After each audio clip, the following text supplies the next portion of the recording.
بسم اللہ الرحمن الرحیم والصلاة والسلام علی رسولہ الکریم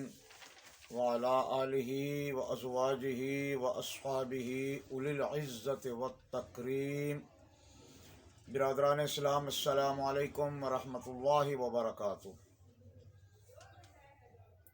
ہمارے ایک ساتھی ہیں، انہوں نے سوال کیا ہے کہ مسنون کفن کیسا ہوتا ہے،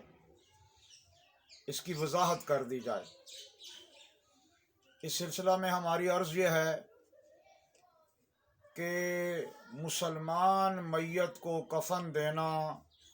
مسلمان زندوں پر فرض کفایہ ہے، یعنی جب میت کو کفن دے دیا گیا تو سب کی طرف سے ادا ہو گیا،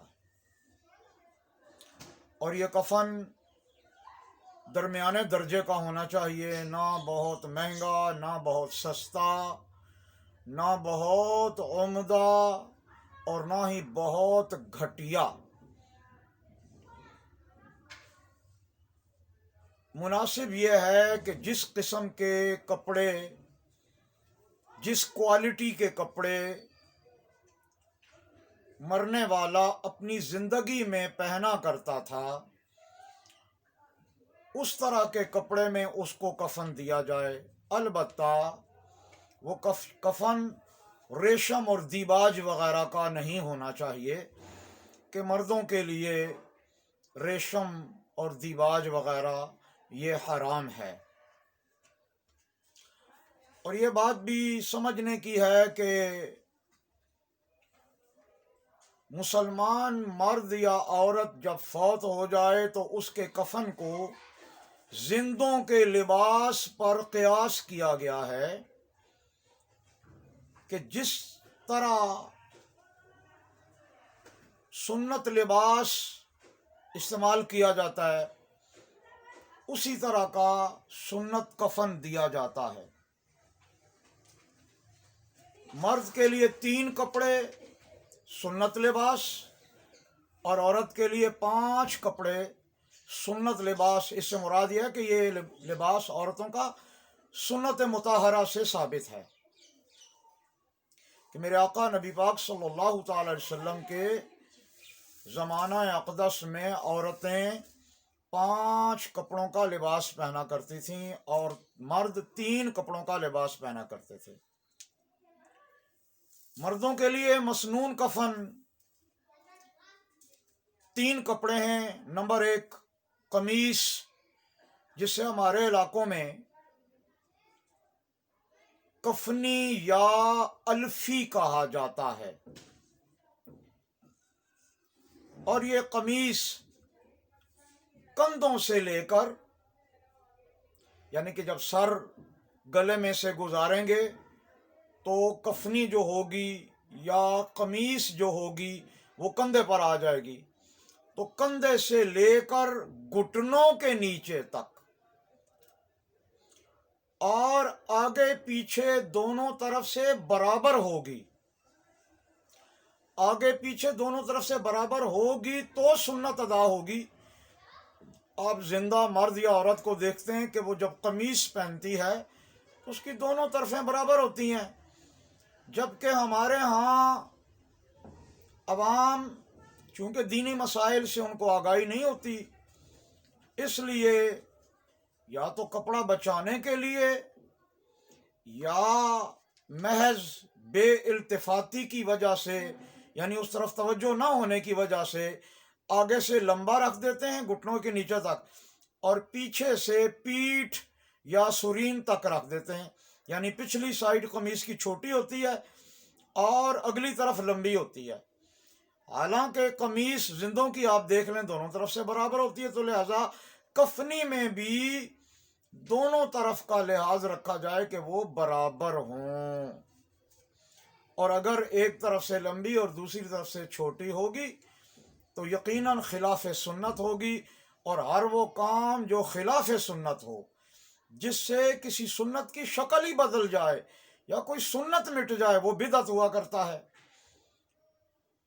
نمبر 2 تہبند، یہ سر سے لے کر پاؤں تک